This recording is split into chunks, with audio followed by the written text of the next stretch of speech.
제 171화 내 몸이 왜 이러지? 1. 탕명이 또 한 발 늦었다. 전생의 기억을 떠올려 간신히 저기용의 흔적을 천마산에서 발견했던 탕명이다.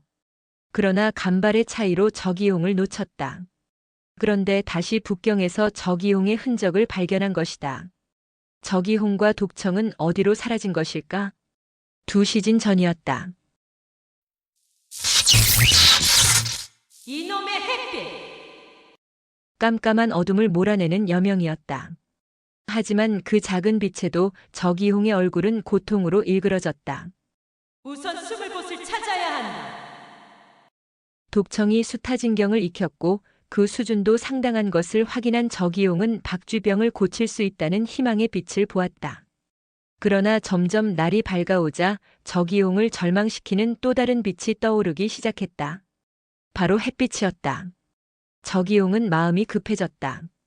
독청을 납치하든 설득하든 빨리 해야 했다. 독청, 내 사정은 한마디로 설명할 수 없는 긴 얘기요. 나와 같이 가준다면 내 자세히 설명해 드리겠소. 이 일은 소림파와도 깊은 관련이 있소이다. 소림파라는 말에 독청도 흥미가 당겼다. 게다가 저기용의 눈빛은 간절했다. 독청이 살짝 망설이는 듯하자 저기용이 말을 이었다. 익청 그 아이 매우 똑똑한 동자더군. 자신의 임무를 잘 수행하고 있다 전해달라더이다. 독청도 탕명이 익청에게 금괴를 지키라는 임무를 맡긴 사실은 알고 있었다. 저기용의 태도에서는 익청에 대한 친근함이 느껴졌다. 적어도 익청에게 해코지를 하지는 않은 게 분명했다. 저기용이 다급히 말했다. 시간이 없소.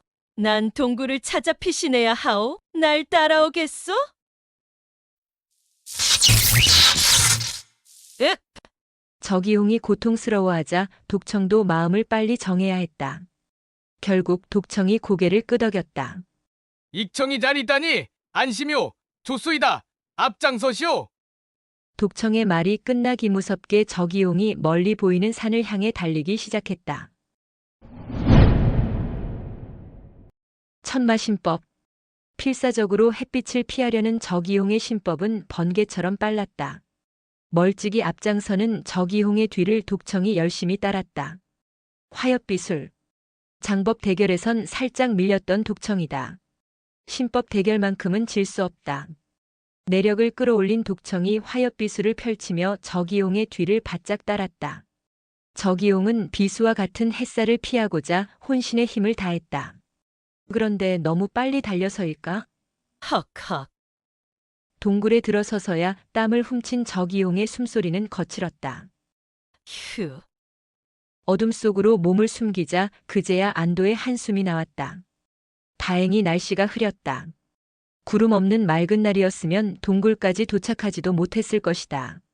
하마터면 길바닥에서 타 죽을 뻔한 것이다. 헉헉. 저기홍의 뒤를 열심히 쫓아온 독청 또한 숨을 헐떡거리며 바닥에 주저앉았다. 저기홍에게 지지 않으려 너무 힘을 쏟았던지 다리가 후들거려 서 있을 수 없을 정도였다. 저기홍에게 뒤처지지 않으려 애썼으나 나이는 속일 수 없다. 아이고 힘들어. 두 사람 모두 머리가 희끗하니 지칠만도 했다. 한숨 돌린 독청이 저기용을 흘낏 바라보았다. 독청이 자신도 모르게 혀를 찼다. 저기용이 가부좌를 틀고 앉아 고통을 참으려 애쓰고 있었기 때문이다. 저기홍의 입에서는 연신 신음이 흘러나왔다. 아직도 고통의 여운이 남아있는 모양이었다. 독청 자신은 숨차고 다리만 후들거렸지만 저기용은 얼굴이며 팔뚝의 피부가 찐빵처럼 부풀어 올라 있었다. 소림궁을 찾아온 여러 환자를 보았으나 저기홍처럼 보는 사람으로 하여금 몸서리 치게 하는 환자는 없었다. 어휴. 박쥐병의 고통이 대단하긴 대단하군. 독청과 무공을 겨룰 때만 해도 마치 강시 같은 표정의 저기용이었다. 독청의 눈에 저기용은 인간 세상의 고통 같은 것은 전혀 느끼지 못할 듯 보였다. 그렇게 무시무시하던 저기용이 해가 뜨기 시작하자 돌변했다. 귀신이라도 본 어린아이처럼 혼비백산하여 도망쳤다. 고통 앞에서는 장사가 없는 것이다. 독청은 박쥐처럼 살아야 하는 저기용의 처지가 안쓰럽게 여겨졌다. 저기용. 좀 나아졌소? 저기홍이 애써 고개를 끄덕였다. 한 차례 무공 실력을 겨뤘던 두 사람이다. 어느새 두 사람 간에 동질감이 생긴 것이다. 평소에 저기홍이었다면 자신을 보며 혀를 차는 인간은 용서치 않았을 것이다. 하지만 자신의 고통을 공감하는 독청이 고마웠다. 게다가 독청에게 박쥐병을 고쳐달라 청해야 할 처지다. 저기홍의 신음이 한결 가라앉았다. 어찌 보면 잘된 일이다. 독청이 박쥐병의 증상을 직접 보았으니 치료에도 도움이 될 것이다.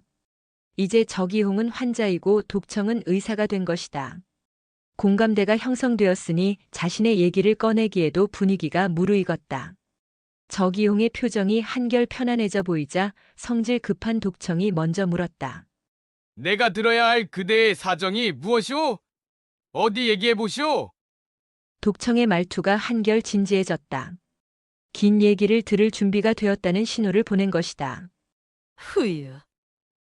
불처럼 타올랐던 고통이 가라앉았는지 저기용이 깊은 호흡을 들이마셨다.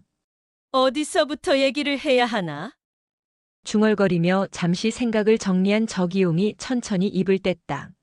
우선 일러둘 것이 있어. 내가 지금부터 하는 말은 모두 사실이요. 놀랍고 황당하다고 생각되겠지만 일단 내 얘기를 끝까지 들어주시오. 상대방 이야기를 들어주는 건 독청이 즐겨하는 일이다. 독청이 고개를 끄덕이며 말했다. 내 60 넘게 살면서 수없이 많은 요상한 일을 보고 들었소이다. 내놀라지 않을 테니 걱정하지 말고 얘기해 보시오. 독청이 이렇듯 적극적으로 나오자 적잖이 안심된 저기용이 말을 이었다. 난 박쥐병을 고치기 위해 그대를 찾아왔어. 그러나 단지 병만 고치려고 온 것은 아니요. 난 나에게 벌어진 이 황당한 상황에 대해 상의할 사람이 필요하오. 황당한 상황이라고? 단순히 병만 고쳐달라는 얘기가 아닌 듯 했다. 저기홍의 눈빛이 워낙 진지했기에 독청도 덩달아 진지해졌다. 알겠소이다. 내 치료든 상담이든 성심껏 할 테니 어서 말해보시오. 저기홍의 눈빛이 한결 편안해졌다. 좋소이다. 독청도사. 이 얘기의 시작은 200년을 훌쩍 넘어 과거 소림파가 만들어졌을 무렵부터 시작해야 하오. 수타 진경을 익혔으니 소림파 사조가 선우무도인 것은 아시겠지요? 저기홍의 물음은 전혀 예상치 못한 뜻밖의 얘기였다. 저기홍의 입에서 사조인 선우무도의 이름이 나오자 독청의 눈이 휘둥그레졌다. 무림에서 소림파는 물론이고 선우무도란 이름도 잊힌 지 오래였기 때문이다.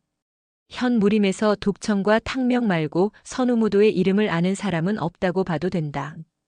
독청이 너털 웃음을 흘렸다. 참으로 신기한 일이오. 그대는 소림파 사조가 선우무도인지 어찌 알고 있소? 대체 누구한테 들었소이까? 저기홍이 독청에게 바짝 다가앉았다. 누구한테 들은 게 아니고 내가 직접 만나보았어. 하하! 독청이 어이없다는 듯 크게 웃었다. 그대가 우리 사조님을 만나봤다는 것이오? 만나다 뿐이겠소. 내 박쥐병을 고쳐준 사람이 바로 선우무도였어. 선우무도가 요동모용세가에서 천군기공술과 수타음경을 사용해 내 병을 고쳐줬었어. 갈수록 태산이다. 천궁기 공술은 또 어찌한단 말인가? 그저 미친 소리로 치부하기에는 저기용이 아는 것이 너무 자세했다. 반신반의한 독청이 물었다. 그럼 그대의 나이가 200살이 넘었다는 소리요? 자신이 말하고도 웃긴다는 듯 독청이 크게 웃었으나 저기용의 표정은 여전히 진지했다. 그렇소. 내 나이가 그쯤 되었소이다. 이런! 어이가 없었는지 독청의 엉덩이가 들썩거렸다. 더 들을 것도 없다는 표정이었다. 저기용이 외쳤다. 독청, 내 얘기를 끝까지 들어주기로 했잖소이까? 그랬다. 저기용이 하는 얘기를 믿든 말든 끝까지 들어는 주기로 약속한 독청이었다. 독청이 들썩이던 엉덩이를 다시 진정시켰다. 그러나 여전히 황당하다는 표정으로 물었다. 저기용, 그럼 100년 전 유비, 관우, 장비 삼형제의 도원결의도 직접 보셨겠소이다? 관우가 죽은 지 수십 년이 지났으나 그를 흠모하는 사람들은 중원에 넘쳐났다. 독청 또한 그런 사람 중 한 명이었다. 하지만 저기용은 관우는커녕 도원 결의가 뭔지도 몰랐다. 저기용이 고개를 저었다. 도원결에? 난 그런 건 모르오? 난 200년 전에 50여 년을 살다 갑자기 지금 시대로 오게 됐어. 내가 태어난 지는 200년이 넘었지만 그 사이 무슨 일들이 일어났는지는 알지 못하오. 허! 갈수록 황당한 소리였다. 그럼 사조이신 선우무도는 만나기까지 했지만 그 유명한 관우 장군은 들어본 적도 없단 말이오? 그렇소. 강호에는 수많은 일이 벌어진다. 그 중에는 들어서는 믿지 못할 희한한 일들도 많다. 하지만 저기홍의 말은 그 차원을 넘어서는 것이었다. 허! 참! 독청이 난감하다는 표정을 지었다. 하지만 저기홍의 눈빛이며 말하는 자세가 워낙 진지했기에 독청도 마냥 저기홍의 말을 무시할 수도 없었다. 좋소이다. 그럼 당신이 환생이라도 했다는 말이오?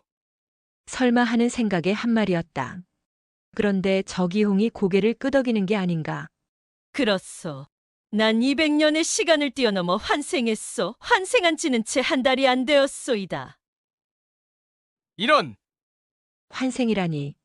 꽤 많은 세월을 살았다 생각했지만 환생이란 말은 듣기가 처음이었다. 이자가 미친 것인가? 독청은 정신 나간 사람도 여럿 보았다. 그러나 보통 정신 나간 사람의 말은 앞뒤가 맞지 않는다. 그런데 저기홍은 그쪽과는 거리가 멀어 보였다. 이상하긴 했다. 평생 칩거하며 살았다면 강호의 저기홍의 존재가 알려지진 않을 수 있다. 하지만 소림파 조사인 선우무도의 이름을 알고 수타음경을 사용해 병자를 치료할 때 천공기 공수를 쓰면 효과가 증진된다는 것까지 알고 있지 않은가. 우연히 때려 맞추는 것은 불가능한 일이었다. 좋소이다. 내 더는 토를 달지 않을 터이니 하고 싶은 얘기 다 해보시오. 독청의 표정이 다시 진지해지자 저기용이 말을 이었다. 그렇게 반시진 가량이 흘렀다. 저기용은 얘기하고 독청은 고개를 끄덕이기를 반복했다.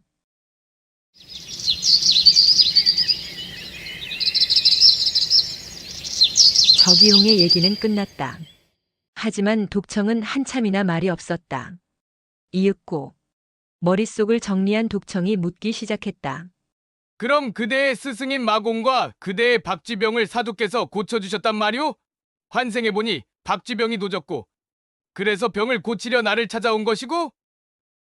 그렇소. 소림파의 후예는 그대와 탕명뿐이라 들었소. 얼추 말이 된다. 그제야 독청은 저기홍의 말을 믿는다는 듯 고개를 끄덕였다. 그때였다. 저기홍이 벌떡 일어서며 동굴 입구로 시선을 던졌다. 누구냐? 저기홍의 외침과 동시에 신형 하나가 빠르게 동굴 입구에 나타났다. 저기홍, 반가운 목소리였다. 독청은 단박에 목소리의 주인이 탕명임을 알아챘다. 그런데 이상했다. 탕명이 자신이 아닌 저기홍의 이름을 불렀기 때문이었다. 다음화에서 계속 이어집니다.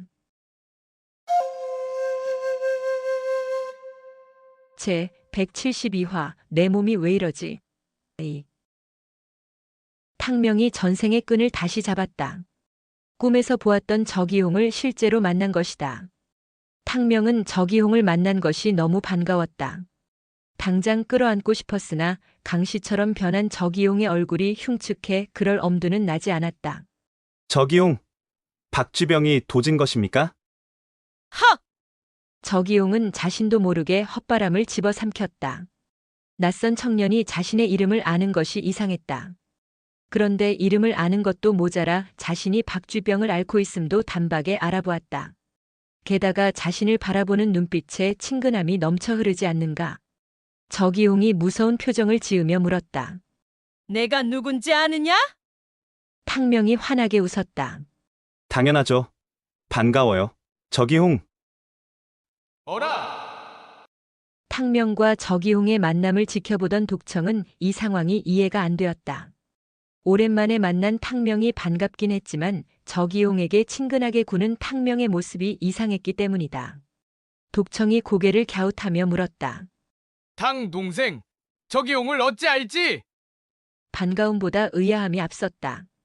독청이 황당하다는 표정으로 탕명을 바라보았다. 순간 탕명은 깨달았다. 아차, 저기홍이 나를 알아볼 리가 없지. 저기홍을 찾아 여기저기 동굴을 뒤지던 탕명의 머릿속에는 오직 저기홍뿐이었다. 그렇기에 탕명의 마음은 이미 전생의 탕유로 바뀌어 있었다. 마침내 저기홍의 얼굴을 보자 너무 기쁜 마음에 탕명은 자신이 환생의 남자가 되었음을 깜빡했던 것이다. 독청이 낯선 청년을 탕명이라 부르자 저기홍의 눈에 이채가 띄었다. 뭐라? 저 녀석이 탕명이라고? 상대의 이름이 탕명이라면 또 다른 얘기다. 저기홍이 탕명의 얼굴을 유심히 살폈다. 분명 삼성산 절벽에서 헤어진 15살 탕명과는 사뭇 다른 모습이었다. 키도 훨씬 크고 얼굴 생김새도 달랐다. 5년을 더 살았으니 키도 크고 얼굴도 바뀐 것일까? 저기홍과 독청 모두 의아한 표정을 짓자 탕명이 멋쩍어하며 머리를 극적였다. 이거 참, 누구부터 이해시켜야 하지? 탕명은 저기홍을 찾는데 열중했기에 그 다음 일은 미처 생각지 못했다. 어찌할지 마음을 정하지 못한 탕명이 눈알만 굴렸다. 어쩐다. 그렇지. 저기홍이야 환생했으니 내 말을 믿어줄 테고 평생 돌을 닦은 독형도 일반인보다야 이 상황을 쉽게 받아들일 것이다. 이렇게 마음을 정한 탕명이 독청을 바라보며 돌직구를 날렸다. 독형, 놀라지 마세요. 사실 전 200년 전 사람이에요. 사천 삼성산 절벽에서 떨어져 죽었는데 무슨 이유에선지 다시 환생했어요. 전생의 이름은 탕유이고 여기 저기홍과는 전생에 만났던 인연이 있어요. 삼성산 절벽 그리고 탕유라는 이름에 저기용의 박쥐 눈이 찢어질 듯 커졌다. 뭐, 내가 탕유라고? 너도 환생했다고? 두 사람이 놀라는 것은 당연했다. 하지만 마음이 급한 탕명은 차근히 설명할 시간이 없었다. 처음부터 설명하자면 길고 복잡한 얘기였다. 탕명이 한꺼번에 모든 것을 담아 돌직구를 날린 것이다. 그런데 예상과는 다른 반응이었다. 처음엔 두 사람 모두 놀라긴 했다. 하지만 시간이 지나자 두 사람의 반응은 엇갈렸다. 저기용은 예상대로 엄청나게 놀란 표정이었다. 너무 놀라 입을 다물지 못하고 있었다. 이 녀석이 탕유라고? 저기홍 본인이 환생했으니 또 다른 사람이 환생했다는 말은 크게 놀랄 일은 아니었다. 하지만 눈앞의 청년이 전생의 탕유였다는 말에는 심장이 쿵쾅거리며 좀처럼 진정이 되질 않았다. 반면 독청의 반응은 의외였다. 독청은 좀 놀랍다는 표정은 지었으나 딱 그 정도였다. 말도 안 되는 소리라며 펄쩍 뛰거나 놀라 까무러칠 줄 예상했으나 전혀 그렇지 않았다. 허, 그거 참! 짧은 감탄사를 던진 독청이 생각을 정리하려는 듯 자리를 잡고 앉았다. 잠시 침묵이 흘렀다. 독청이 탕명과 저기홍에게 손짓하며 말했다. 두 사람 모두 이리 와 앉아. 오히려 차분한 독청의 말에 탕명과 저기홍이 마주 앉았다. 독청이 탕명과 저기홍을 번갈아 보더니 입을 뗐다. 자, 내가 정리해 볼 테니 틀린 곳이 있으면 말해줘. 저기홍과 탕명이 고개를 끄덕이자 독청이 흰 턱수염을 만지작거리며 입을 뗐다. 먼저 저기용부터 정리해보자. 저기용은 후한 광무제 때 삼성산 절벽에서 떨어져 지금 진나라 시대로 환생했어. 맞지? 헉, 독형이 그걸 어찌 알아요? 탕명이 놀라 물었으나 독청은 대답하지 않고 저기홍을 바라보았다. 저기용, 맞지? 저기홍이 고개를 끄덕이자 독청의 시선이 탕명에게로 향했다. 그리고 탕 동생도 저기용이 살던 시대에 살다 죽어 환생했다는 거지? 환생하기 전에 저기용을 만난 적이 있고. 탕명이 고개를 끄덕이며 물었다. 네. 그런데 독형, 제가 환생했다는데 별로 놀라시지 않네요? 독청이 상체를 앞뒤로 흔들며 웃었다. 하하, 이미 저기용에게 환생 얘기를 듣고 놀란 만큼 놀랐어. 환생 얘기도 두 번째 들으니 확실히 충격이 덜해지는군. 탕명으로서는 다행스러운 일이었다. 독청이 믿어준다고 하니 이제 저기홍과 본격적으로 얘기를 나눠볼 수 있을 것이다. 탕명이 잔뜩 긴장한 표정으로 저기용을 바라보았다. 저기용, 저 탕유예요. 저는 환생했더니 남자의 몸을 가져버렸어요. 그런데 어쩌다 환생하게 되신 건가요? 그리고 박쥐병은 사부께서 고쳐주시지 않았었나요? 정말 탕유가 이 녀석으로 환생했다고? 저기용은 아직 머릿속이 정리되지 않았는지 눈만 껌뻑거릴 뿐 입을 열지 않았다. 답답함을 느낀 탕명이 다시 물었다. 저기용, 혹시 제 아들 탕명이 어찌 되었는지 아시나요? 아미파 일절 장문께서 거둬주셨을 텐데 아시는 것 있으면 말씀해 주세요. 탕명의 눈빛은 새끼를 잃은 어미의 눈빛이었다. 탕명의 입에서 일절이 언급되자 저기용은 자신 앞에 있는 청년이 탕유임을 믿게 되었다. 저기용이 드디어 입을 뗐다. 보았지. 삼성산 절벽 위에서 너의 아들 탕명과 적선자가 함께 살고 있더군. 아니 이젠 당연자라 해야 하겠지. 뭐라고요? 저기용의 말은 탕명에게는 벼락이라도 맞은 듯 충격적인 얘기였다. 일절에게 맡긴 아들 탕명이 당연자와 함께 있었다니. 탕명이 저기용의 손을 와락 잡아 끌었다. 현자 언니와 제 아들이 함께 살고 있다고요? 그게 무슨 소리예요? 그랬다. 전생에서 당연자는 탕유의 친언니와도 같은 존재였다. 몸은 남자 몸이지만 탕유의 마음은 이미 전생의 탕유가 돼 있었다. 탕명이 두고 온 아들 얘기를 하자 독청은 그저 놀랍기만 했다. 늘 씩씩하고 쾌활하던 탕명이다. 그런 탕명에게서 새끼를 잃은 어미의 간절함이 느껴지자 평생 홀로 살았던 독청조차 마음이 찡해졌다. 쯧쯧! 탕 동생, 전생에 두고 온 아들이 있었던 거야? 독청이 안타까워하며 탕명의 어깨를 쓸어주었다. 그러자 울컥했던 탕명의 마음도 조금은 차분해졌다. 탕명은 조금 진정됐으나 여전히 마음은 급했다. 저기용, 차근차근 얘기해 주세요. 제 아들과 현자 언니는 어찌 지내던가요? 실타래를 어디서부터 풀어야 할지 잠시 고민하던 저기용이 말을 이었다. 참으로 희한한 일이야. 당연자에게 들었어. 탕유네가 어찌 죽었었는지. 그러고 보니 탕유네가 죽었던 그날과 내가 죽었던 마지막 상황이 묘하게도 일치하네. 탕명이 놀라 물었다. 그게 무슨 소리인가요? 저기용 당신도 삼성산 절벽에서 뛰어내려 죽은 건가요? 저기용이 고개를 끄덕였다.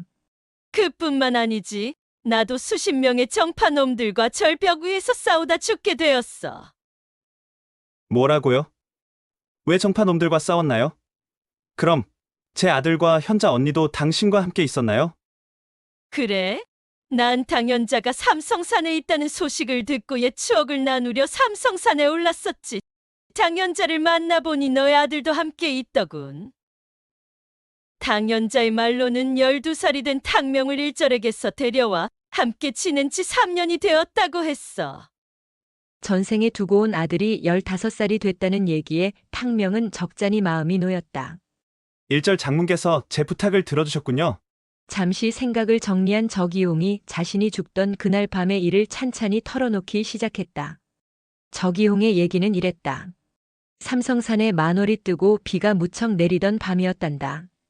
삼성산에 오른 저기용이 오랜만에 옛 동지였던 당연자를 만나 이야기꽃을 피우며 즐거운 하룻밤을 지내던 중 갑자기 정파 무림인 수십 명이 들이닥쳤단다. 무당파 양일지가 이끄는 신무당오협, 그리고 엄한의 화산파 고수들과 형산파 장문장표가 이끌고 온 형산팔제가 그들이었다. 그들의 목적은 하나. 10여 년 전 탕유와의 혈전에서 죽은 정파인들의 원수를 갚기 위함이었다. 바로 탕유의 아들 탕명이 목표였다. 수적인 열세가 분명했지만 당연자와 함께 있던 저기용은 탕명이 잡혀가는 것을 두고만 볼 수는 없었다. 저기용이 누구인가? 과거 태천교 8대 장로 중 둘째였던 그녀였다. 자신이 모시던 교주 정마주를 죽인 정파놈들이 제발로 찾아줬으니 그 기회를 놓칠 그녀가 아니었다. 안 그래도 정파놈들에게 원한이 깊었던 저기용이었다. 게다가 탕명은 탕유의 아들이라 했다. 탕유와 작은 인연이 있었던 저기용이 정파인들의 앞을 막아섰고 정파 고수들과 저기용 간에 한바탕 피비린내 나는 혈전이 벌어졌단다. 여기까지 듣자 탕명이 부들부들 몸을 떨었다. 이럴 수가! 찢어 죽일 정파놈들! 자신을 죽음으로 몰아넣었던 그 원수놈들이 10여 년이 지난 후에 어린 아들까지 노리고 달려들었단다. 자신을 해친 원수와 자식을 해친 원수는 차원이 다른 얘기였다. 듣고 있던 탕명의 마음이 급해졌다. 그래서 어찌 됐나요? 정파놈들을 모조리 죽여버렸나요? 저기홍의 무공이라면 가능도 한 일이었다. 탕명은 저기홍이 이겼다는 얘기를 듣고 싶었다. 하지만 저기홍 혼자 그 많은 고수를 어찌 처단했겠는가? 탕명은 자신이 죽던 날 정파놈들과 벌였던 혈전을 떠올렸다. 역시 저기홍 혼자 힘으로는 역부족이었을 것이란 생각이 들었다. 휴, 저기용이 이겼으면 절벽에서 뛰어내렸을 리가 없지. 어찌 보면 당연했다. 저기홍의 무공이 뛰어났지만 결코 자신의 경우와 다르지 않았으리라. 탕명은 전생의 마지막 최후가 떠오르자 저절로 고개가 푹 숙여졌다. 결과는 충분히 짐작할 수 있었으나 탕명은 기대를 갖고 저기홍이 입을 열기를 기다렸다.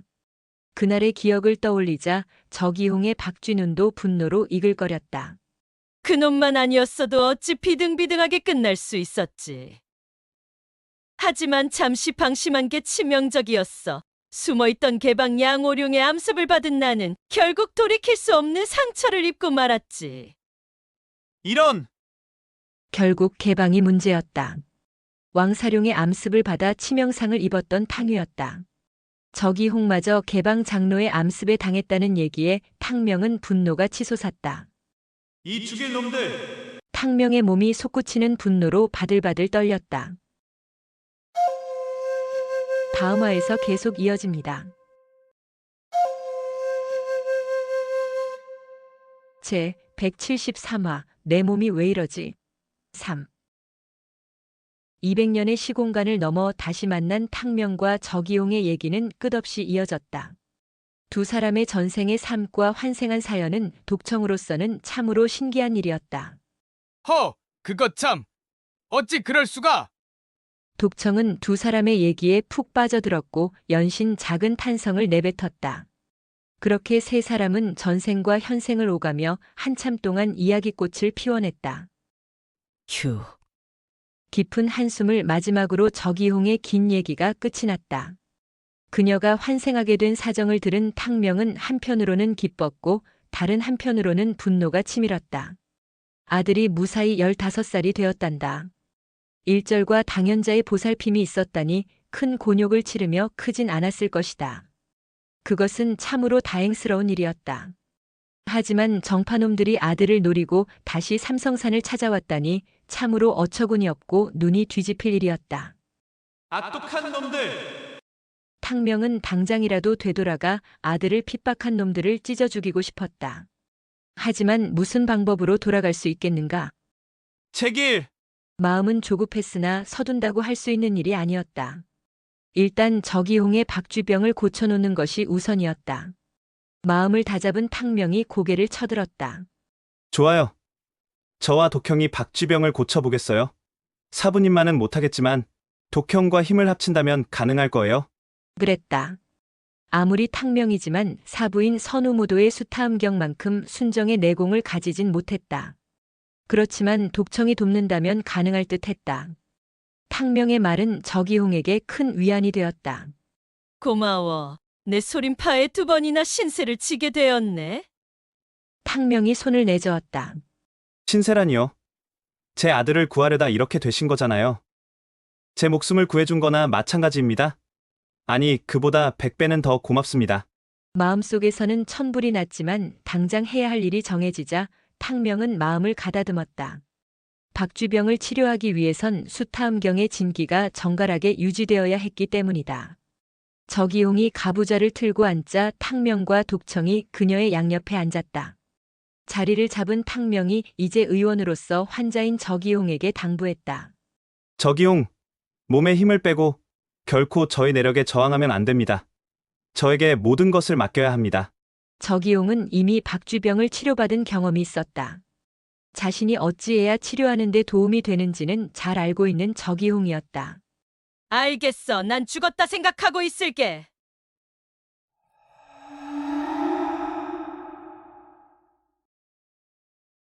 한 차례 천마신공을 끌어올려 온몸에 기혈을 뚫은 저기용이 단전을 말끔히 정리한 후 지그시 눈을 감았다.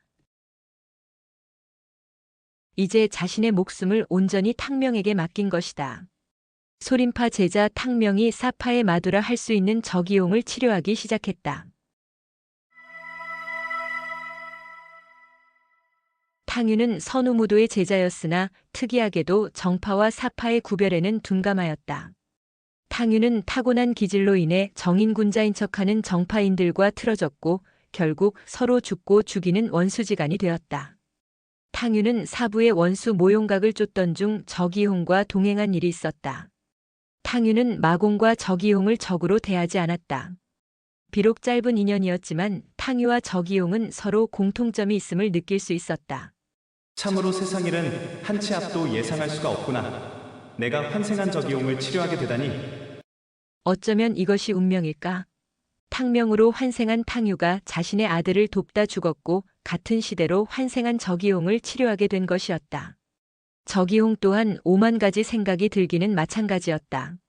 과연 탕명과 독청이 나를 치료할 수 있을까? 선우무도는 성공했으나 그의 제자가 성공하리란 보장은 없다. 재발한 병은 고치기가 더욱 어렵기 때문이다. 여러 의문이 들었으나 이미 주사위는 던져졌기에 저기용은 탕명의 치료가 성공하기만을 바랄 뿐이었다. 저기용은 머릿속 잡념을 떨쳐버리려 애썼다. 모든 것을 탕명에게 맡긴 채 두 눈을 감아버렸다. 탕명이 내력을 끌어올리자 독청도 탕명과 발을 맞췄다. 그러자 두 사람의 소매자락이 풍선처럼 부풀어 올랐다. 지금이다! 전생의 탕명은 천궁기공수를 배우지 못했었다.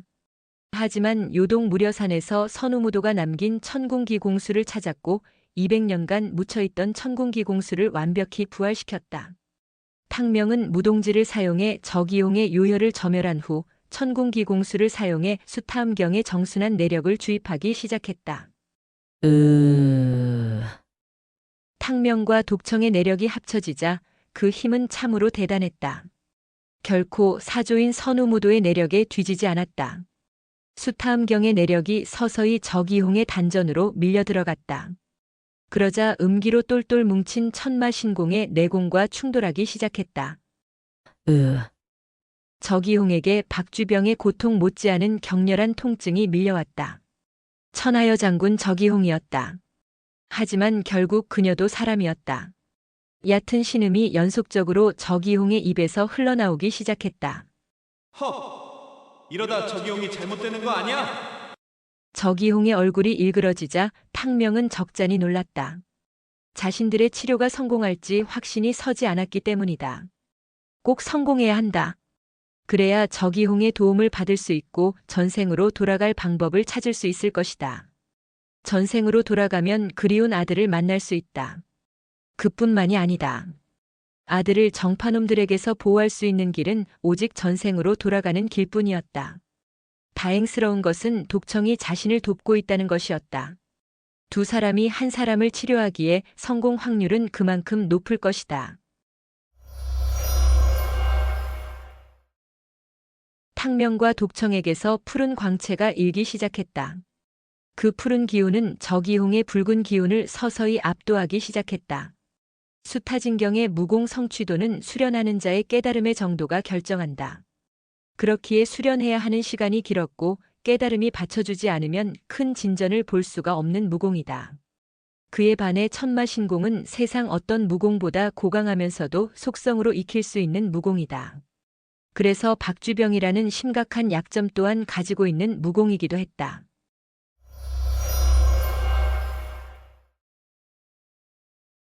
맑고 정순한 수타음경 내력이 서서히 천마신공의 탁한 기운을 휘감으며 정화하기 시작했다. 맑음으로 탁함을 치료하는 과정은 그리 녹록지 않았다. 맑은 물을 탁하게 하기에는 한 방울의 먹물로도 충분하지만 탁한 물을 맑게 하려면 많은 양의 맑은 물이 필요한 것이다. 탕명과 독청의 수타음경 내력이 끊임없이 저기용의 단전에 밀려들어갔다 나왔다가를 반복하였다. 어느덧 세 사람의 머리에서 하얀 김이 모락모락 피어나기 시작했고 탕명의 이마에 맺혔던 작은 땀방울은 이내 검은빛의 굵은 땀방울로 변해 뺨을 타고 흘러내렸다. 저기용의 기운을 흡수한 탕명이 탁한 기운을 몸 밖으로 밀어내는 것이었다. 저기용은 탕명과 독청이 온몸을 던져 자신을 치료하고 있음을 느낄 수 있었다. 희망이 보였다. 저기용은 거대한 파도처럼 밀려오던 고통이 점점 작아짐을 느꼈다. 그렇게 위험한 시간이 지나가고 있었다.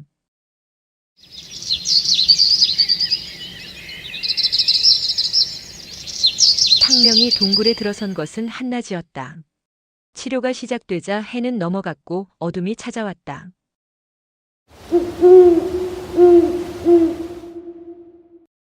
그리고 다시 여명이 트기 시작할 무렵이었다.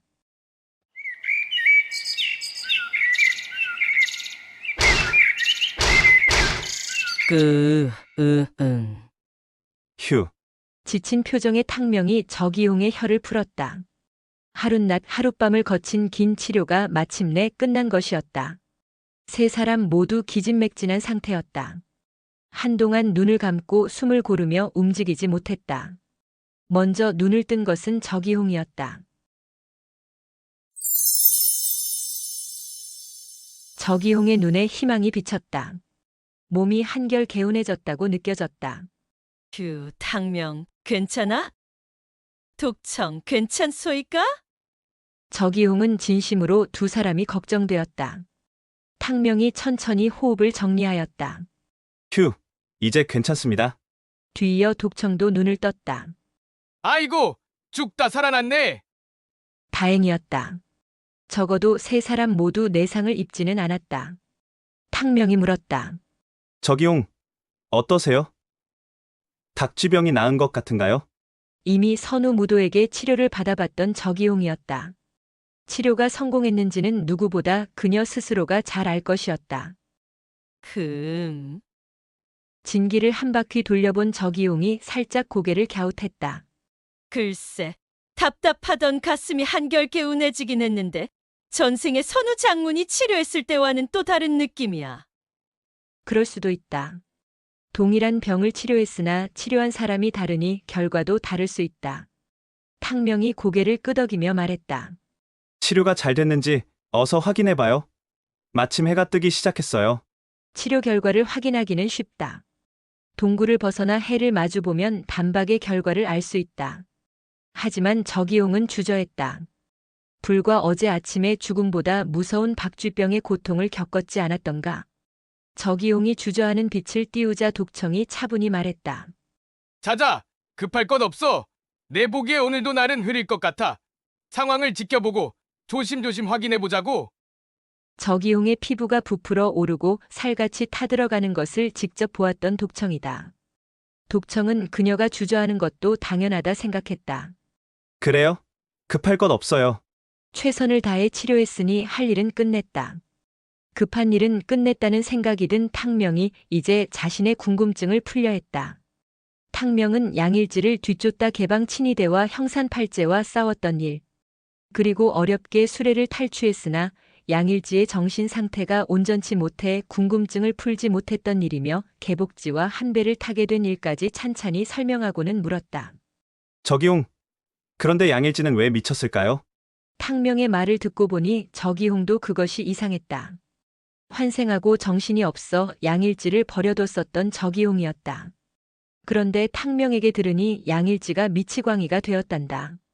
저기홍은 절벽에서 뛰어내리던 마지막 상황을 떠올렸다.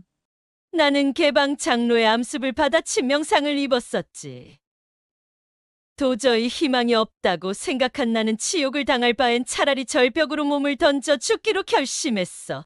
그러나 혼자 가기에 억울했기에 한 놈이라도 지옥으로 끌고 가려 했었지. 탕명이 무릎을 쳤다. 아, 그래서 양일지와 함께 떨어지신 거군요. 그래, 무당 화산, 형산 중 그래도 무당파가 가장 큰 문파라 생각해 무당파 장문 양일지를 선택한 거지. 그놈의 머리를 틀어잡고 절벽에서 떨어졌는데 묘한 기분이 들며 기절했어. 아마도 내가 그때 그놈의 머리통을 움켜쥐었던 것 같아. 그래서 머리에 충격을 받아 미친 게 아닐까? 아, 그럴 수 있겠네요. 이번에는 저기용이 물었다.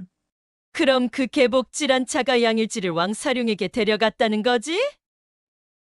네. 하지만 왕사룡은 속만 답답할 거예요. 양일지, 그자와는 전혀 대화가 안 되거든요. 아마 지금쯤 우리를 찾느라 혈안이 돼 있을 겁니다.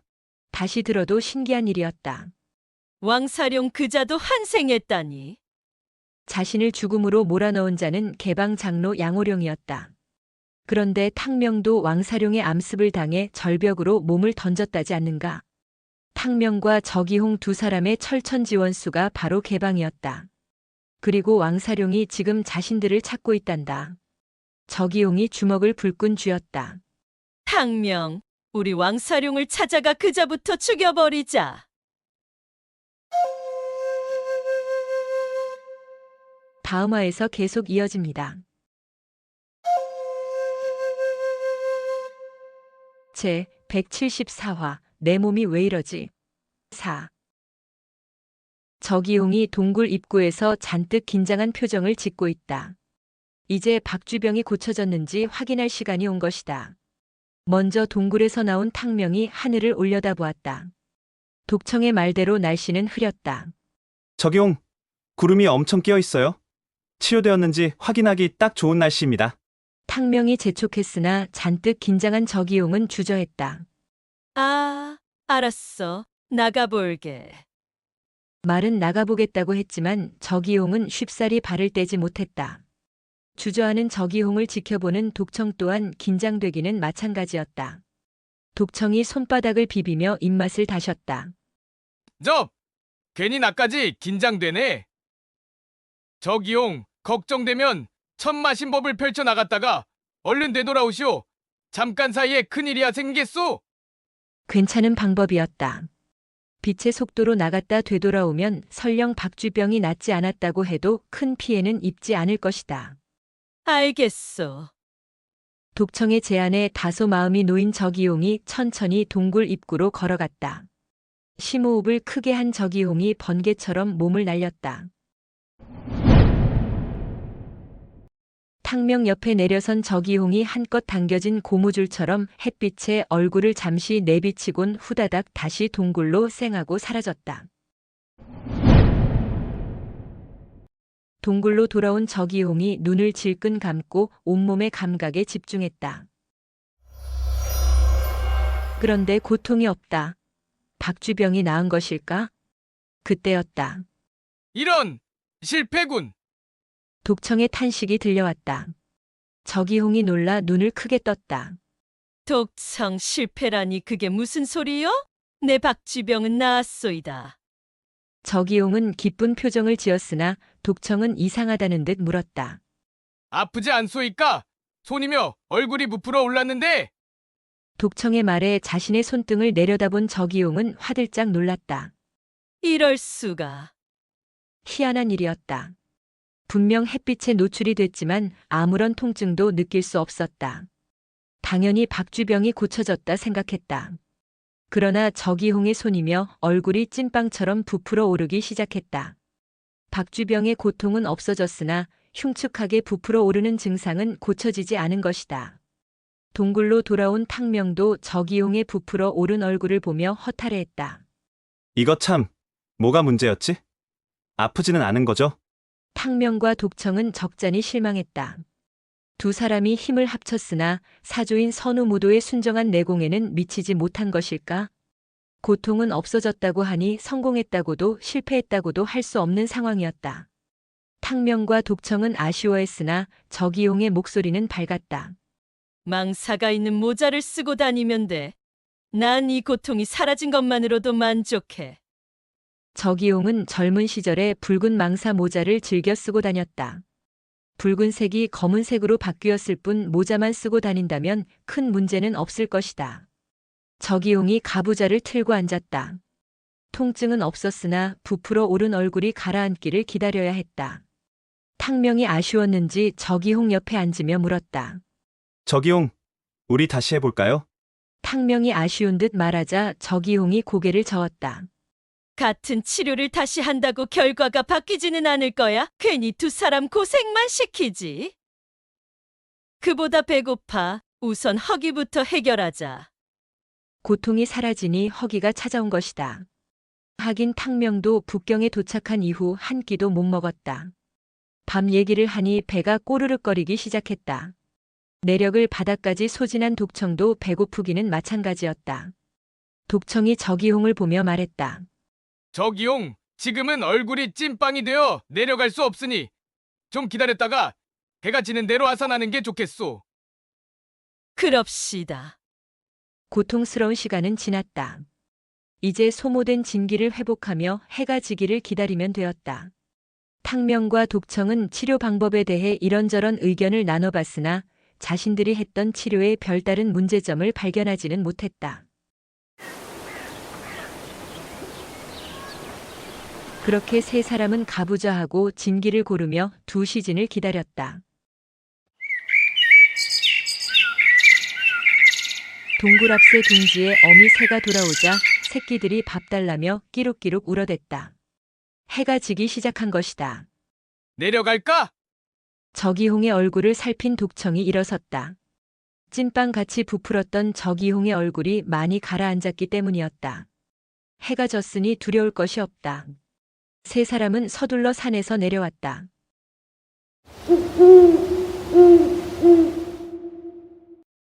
이틀간 아무것도 먹지 못했다. 제일 먼저 보이는 객잔에 자리 잡은 세 사람은 허기진 배를 채우며 절반의 성공을 자축했다. 잔을 채운 탕명이 말했다. 호호, 우리 절반의 성공을 축하해요. 탕명이 호호하며 웃었는데 목소리까지 가늘어졌다. 독청이 고개를 갸웃했다. 동생, 어째 말투가 바뀐 것 같은데 난 모용원이 온 줄? 저기홍도 이상하다는 표정이었다. 탕명 목소리가 변한 것 같아. 날 치료하느라 내력을 너무 소진해서 그런 건가? 탕명은 개의치 않았다. 오히려 환하게 웃으며 잔을 들었다. 너무 기뻐서 그렇죠. 암튼 우리 축하해요. 짠!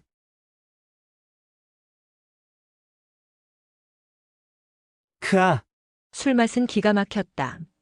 탕명은 저기홍을 만난 것이 무엇보다 기뻤다. 마치 전생의 친언니처럼 따르던 당연자를 만난 듯 기뻤다.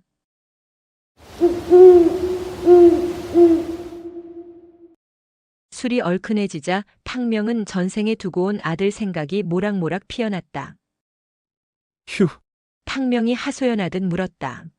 저기용, 만일 전생으로 돌아갈 방법이 있다면 어쩌시겠어요? 돌아가고 싶으세요? 탕명의 말에 저기홍이 고개를 끄덕였다. 박주병의 고통에서는 벗어났지만 이번 생은 영 마음에 안 드는 저기홍이었다. 당연히 돌아가고 싶지. 아무도 모르는 이곳에서는 살고픈 마음이 안 생겨. 그나마 너와 독청을 만난 것이 유일한 위안이지. 그렇군요. 당연히 돌아가고 싶겠죠. 저도 전생으로 돌아가고 싶어요.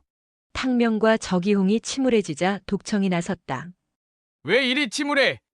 정 돌아가고 싶으면 돌아갈 방법을 찾아봐야지. 독청의 말에 탕명과 저기홍의 눈이 반짝거렸다. 돌아갈 방법, 과연 그런 게 있을까요? 독청은 당연하다는 듯 고개를 끄덕였다. 당연하지. 왔으면 돌아갈 방법도 당연히 있지.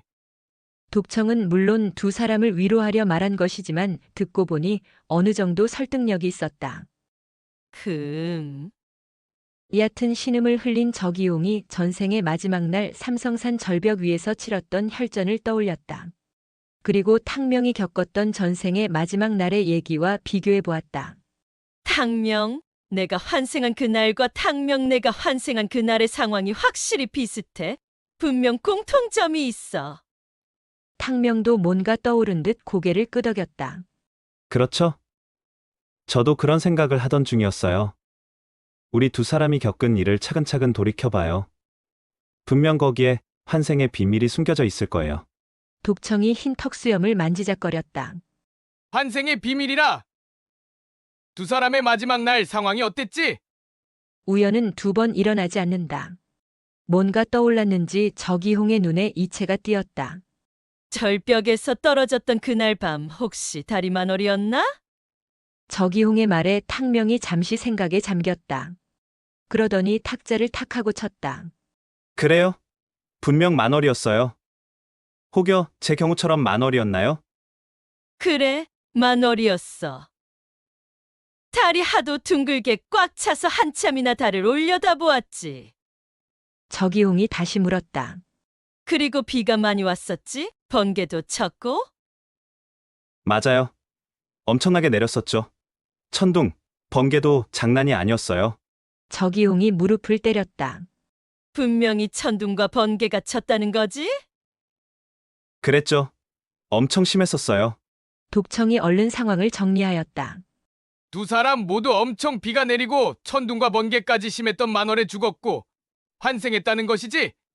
이거 왠지 그럴듯한데? 탕명이 물었다. 뭐가 그럴듯해요? 그렇잖아. 만월이 뜨는 밤, 하늘의 음기가 가장 강한 날. 천둥과 번개가 치면서 전생과 현생을 이어주는 신비한 환생문이 열렸던 것이 아닐까? 환생문이라고요? 그래, 사천 삼성산에 우리가 알지 못하는 신묘한 힘이 서려 있는 것이 아닐까? 그러고 보니 그럴듯한 얘기였다. 삼성산이 어디인가? 고촉국의 유물인 신비한 현촉검을 발견했던 산이 아닌가?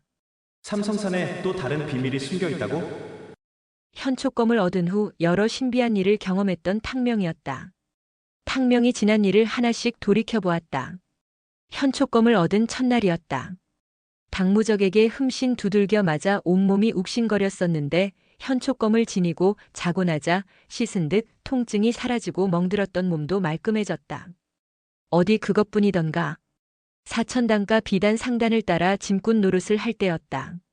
사룡방 놈들이 뱀떼를 풀어 공격했을 때 유독 탕명 주위에서 자던 사람들만 독사에 물리지 않았었다. 그 후의 일은 더욱 신기했다. 군자 노인의 도움으로 현촉검의 비밀을 풀고자 허벅지에 현촉검을 박았다. 현촉검이 박혔던 상처는 하룻밤 만에 씻은 듯이 사라졌고 그 후 탕명은 상대의 무공을 흡수하는 신비한 힘을 지니게 되었다. 게다가 밀실 동굴에서 얻은 투명 망토 또한 신기하기는 마찬가지였다. 사람의 모습이 사라지는 투명 망토. 사실 투명 망토 하나만으로도 세상 사람들을 놀라게 하기에 충분했다. 자신이 겪어왔던 신비한 일들을 하나하나 되새기자 탕명은 서서히 확신이 들기 시작했다. 그래. 삼성산에 신비한 힘이 서려 있는 게 분명해. 만월이 뜨고 천둥과 번개가 치는 날 환생의 문이 열리는 게 아닐까? 독청이 생각에 잠겨있는 탕명의 옷소매를 잡아당겼다. 동생, 우리 시험해보자. 네. 뭘 시험해보자는 건가요? 마치 어린아이가 신기한 보물 상자를 얻은 듯 독청의 눈빛은 반짝였다. 뭐긴 뭐야? 만월에 천둥과 번개가 치는 날을 골라 절벽에서 뛰어내려 보는 거야. 어쩌면 우리가 전생으로 돌아갈 수도 있잖아. 탕명이 고개를 갸웃했다. 우리라니요? 독형도 환생하고 싶으세요? 당연하지. 사조께서 행방불명됐다고 했지. 내 동생을 따라가 사조님을 찾아보겠어. 하, 생각만 해도 신나는군. 탕명의 전생으로 가서 사조를 뵐 기회를 얻게 된다면 이보다 뜻깊은 일이 없을 것이다. 그리고 혹여 젊은이로 환생할 수도 있지 않은가. 새로운 삶을 살아볼 기회가 될 수도 있다. 독청으로서는 해볼 만한 일이었다. 만월은 한 달에 한 번 일어나지. 탕명, 환생할 때 무슨 계절이었지? 혹시 정월대보름 때였나? 탕명이 고개를 저었다. 아니요. 저는 중추절 때였어요. 독청이 저기용을 바라보며 물었다. 저기용, 당신이 환생할 때는 언제였지? 난 정월 대보름이었지. 독청이 안도의 한숨을 쉬었다. 그건 다행이군. 1년에 한 번 특정한 만월에 일어나진 않았어. 저기용 당신이 환생한 지 한 달쯤 되었으니 다시 만월이 되려면 한 달의 시간이 있어. 그 사이 우리가 사천 삼성산에 도착하면 되는 거야. 정말 해보시게요? 왜? 하기 싫어. 탕명이 싫을 리가 있겠는가. 다만 목숨을 걸어야 하는 일이기에 독청이 함께 뛰어내리는 것은 좀 내키지 않을 뿐이었다. 저기용이 결심한 듯 말했다. 난 독청의 계획에 찬성이야. 내가 살던 곳으로 돌아가고 싶어. 그리고 한 번 죽었던 몸이니 다시 죽더라도 해보겠다. 독청이 탕명을 바라보았다. 탕명도 당연하다는 듯 고개를 끄덕이며 술잔을 들어 한 번에 들이켰다. 카, 환생한 후 술맛이 이처럼 좋았던 때가 없다. 술 기운 탓일까? 독청의 제안은 탕명의 호기를 끌어오르게 했다.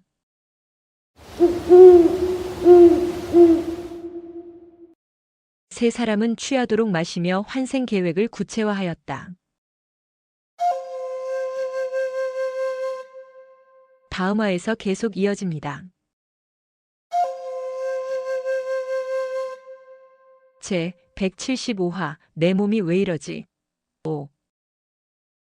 밤이 깊도록 환생의 문을 열 방법을 논의하던 세 사람은 새벽녘이 되어서야 각자의 객방으로 들어갔다. 휴. 너무 마셨나? 비틀거리며 객방에 들어선 탕명이 침상에 벌렁 누웠다.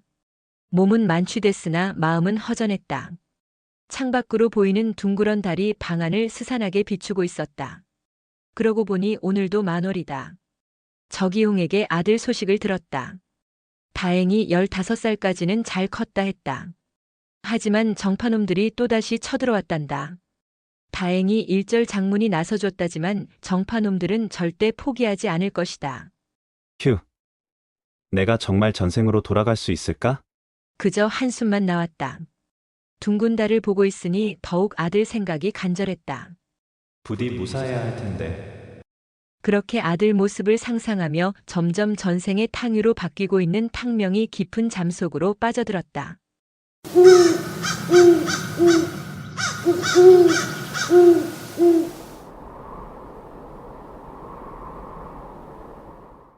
탕명이 높은 절벽 위에 서 있다. 차가운 바람이 볼을 때렸다. 또다시 삼성산 절벽 위였다. 깊은 밤이지만 둥근 만월이 비추고 있어 주위를 분간하는 건 어렵지 않다. 또 꿈인가? 한 달 전 저기홍과 양일지를 보았던 그 꿈을 다시 꾸는 것인가? 사방을 살펴봤지만 저기홍의 모습은 보이지 않았다. 분명 지난번 저기홍을 보았던 꿈과는 다른 꿈이다. 어디선가 검과 검이 부딪히는 소리가 들렸다. 근처에 사람이 있다는 뜻이다. 누구지? 반가운 생각이 든 탕명이 소리나는 방향을 향해 몸을 날렸다. 싸움이다. 10여 명의 사내들이 가면을 쓴 한 사내를 상대로 칼질을 하고 있었다. 저건! 탕명의 눈이 휘둥그레졌다. 개방 거지들로 보이는 10여 명의 고수를 상대로 홀로 싸우고 있는 사내가 청동가면을 쓰고 있었기 때문이다. 내 청동가면이다! 탕명은 온몸으로 느낄 수 있었다. 사내가 쓰고 있는 저 청동가면은 전생에 자신이 쓰고 다녔던 그 청동가면이 분명했다. 환생한 후 탕명은 장안 골동품 상점에서 청동가면을 얻었다. 하지만 저 청동가면은 다르다. 바로 전생에 자신을 전사로 만들어줬던 그 청동가면이었다. 탕명은 자신의 청동가면을 다시 보게 되니 반가웠지만 한편으로는 의아했다. 저 사내가 어찌 내 청동가면을 가지고 있는 것이지? 탕명이 청동가면을 자세히 보려 다가갔지만 누구도 탕명을 신경 쓰지 않았다. 지난번 꿈에서도 저기홍의 눈에는 탕명이 보이지 않았었다. 이놈들이 내가 안 보이는 건가? 그런데 거지놈들이 왜 삼성산에 올라온 거지? 원수인 개방놈들이 한 사람을 상대로 싸우고 있었다. 탕명은 왠지 가면을 쓴 사내를 돕고 싶었다. 그때였다. 거지 중 대장으로 보이는 놈이 소리쳤다. 내 청동가면을 내놓거라! 그러자 청동가면을 쓴 사내가 냉소했다. 양호령, 정말 웃기는 놈이구나. 이 청동가면이 어찌 너의 것이지? 암습을 가해 사부님을 해치고 청동가면을 훔쳐간 놈은 바로 내 놈이 아니더냐? 양호룡. 거지 대장의 이름이 양호룡이란다. 탕명은 순간 저기홍에게 들었던 얘기가 떠올랐다. 분명 개방 장로 양호룡의 암습을 받아 저기용은 치명상을 입었고 결국 절벽으로 몸을 던졌다 했다. 탕명의 눈에 불꽃이 튀었다. 저자가 바로 개방장로 양호령이었군. 탕명이 허리춤에 차고 있던 금강검을 뽑아들었다. 죽어라, 이놈! 탕명이 양호룡을 향해 몸을 솟구쳤다. 탕명의 금강검이 달빛을 가르며 양호룡의 목을 향해 내리쳐졌다. 허! 힘차게 검을 휘둘렀지만 탕명의 금강검은 허공만 벨 뿐이었다. 유령 같은 탕명은 결코 양호룡을 죽일 수 없었다. 책임! 꿈속이란 건 알지만 눈앞에 있는 원수놈을 어찌하지 못하는 게 원통하고 분했다. 지난번 꿈속에서도 자신은 그저 투명인간이지 않았던가. 그런데 이번에도 마찬가지였다. 거지들과 청동가면을 쓴 사내는 탕명이 전혀 보이지 않는 듯 행동했다. 아무것도 할 수 없다는 걸 확인한 탕명은 청동가면을 쓴 사내를 유심히 살폈다. 거지들이 악착같이 칼질을 했지만 사내의 몸놀림은 빠르고 날렵했고 비록 혼자였지만 씩씩하게 거지들을 상대하고 있었다. 탕명이 사내의 얼굴은 볼 수 없었지만 어쩐지 사내는 소년인 듯 보였다. 양호룡이 냉소했다. 흐흐! 탕명! 미꾸라지처럼 잘도 피하는구나! 하지만 오늘이 내 놈 제삿날이 될 것이다. 감히 내 청동가면을 훔쳐! 허! 탕명이라고! 탕명은 순간 어리둥절하였다. 양호룡의 입에서 탕명이란 이름이 나왔기 때문이다. 저자가 내가 보이는 것인가? 잠시 그런 생각도 들었으나 그런 게 아니었다. 양호룡은 분명 청동가면을 쓴 사내를 향해 소리친 것이었다. 저 사내 이름이 탕명이라고? 어떻게 된 거지? 탕명은 청동가면을 쓴 사내의 검법을 유심히 살펴보았다. 태천검법! 탕명은 한눈에 청동가면을 쓴 사내가 펼치는 검법이 태천검법임을 알아보았다. 혹시 저 사내가? 저기용이 말하길 아들 탕명이 당연자의 제자가 되었다 했다. 당연자의 제자가 되었다면 태천검법을 펼치는 게 이상할 건 없다. 그렇다면 저 청동가면을 쓴 사내가 정말 아들 탕명이란 말인가? 탕명! 탕명이 소리치며 달려갔다. 어서 가면을 벗겨 아들의 얼굴을 확인하고 싶었다. 허! 탕명이 가면을 벗기려는 순간 청동가면을 쓴 사내와 거지들의 모습이 순식간에 눈앞에서 사라져버렸다. 안 돼! 탕명이 눈을 떴다. 역시 꿈이었다. 아들 생각을 하다 잠들어 아들 꿈을 꾼 것인가? 아! 얼굴을 볼 수 있었는데! 탕명은 비록 꿈속이었지만 아들의 얼굴을 보지 못한 것이 못내 아쉬웠다. 너무 생생한 꿈을 꿨던 탓일까? 아니면 꿈속 상황이 너무 긴박했기 때문일까? 탕명은 심한 갈증을 느꼈다.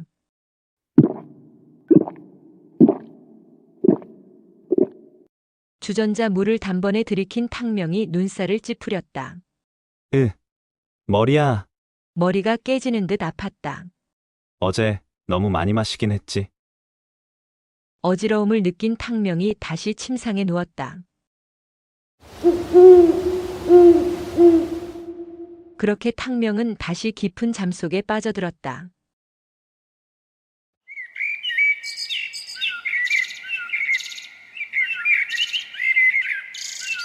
아침을 알리는 새소리에 잠에서 깬 탕명이 객방을 나섰다. 1층으로 내려와 보니 이미 저기홍과 독청은 아침 식사를 거의 마친 상태였다.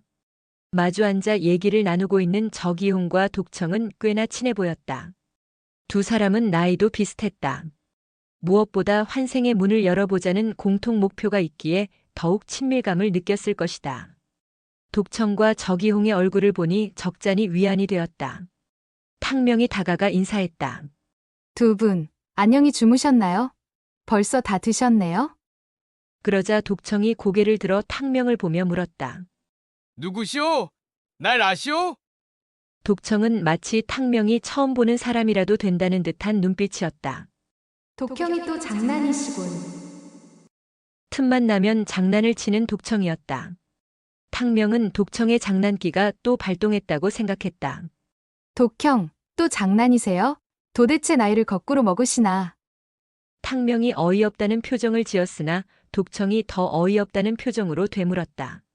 내가 어찌 그대의 영이오? 가뜩이나 머리가 깨질 듯 아픈 탕명이었다. 독청이 장난을 그치지 않자 슬슬 짜증이 났다.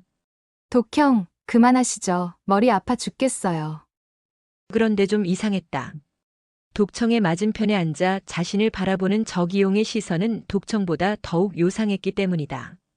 저기용은 마치 귀신이라도 보는 듯 두 눈이 휘둥그레져서 자신을 바라보고 있지 않은가. 저기용이 그녀답지 않게 더듬거리기까지 하며 외쳤다. 탕유.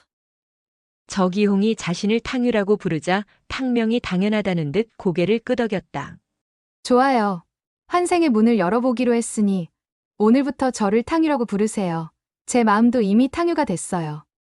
탕명이 웃어 보였으나 저기용은 머리에 강한 충격이라도 받았는지 입을 떡 벌리고 다물지 못했다.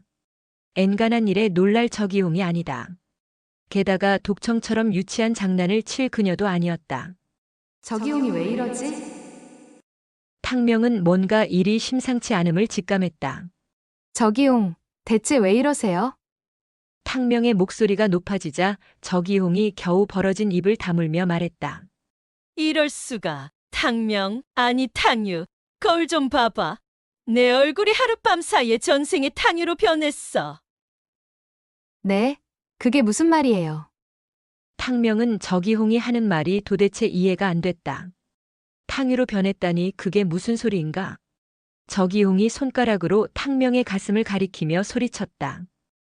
가슴도 생겼어. 탕명이 저기홍의 손가락을 따라 고개를 숙였다. 헉, 뭐지? 탕명은 자신의 눈을 의심했다. 어젯밤만 해도 팽팽한 근육으로 쩍 벌어졌던 자신의 가슴이 봉긋하게 솟아있지 않는가. 순간 탕명은 환생에서 깨어났던 첫날의 기억이 떠올랐다. 그랬다. 전생의 마지막 순간. 절벽 위에서 몸을 던졌고 분명 죽었다고 생각했는데 깨어났다. 깨어나 보니 처음 보는 시커먼 사내 자식이 자신의 가슴을 만졌고 놀라 방에서 뛰쳐나와 가슴을 만져보았지만 봉긋하게 솟아있던 가슴이 온데간데 없어졌던 그 충격적인 환생의 첫날. 그날의 기억이 탕명의 뇌리를 쳤다. 헉, 그럼 내 가슴이 다시 생긴 것인가? 그뿐만이 아니었다. 커다랗던 자신의 손도 확실히 작아졌다. 어제 친근하게 굴던 점소이가 탕명의 옆을 스쳐 지나갔다.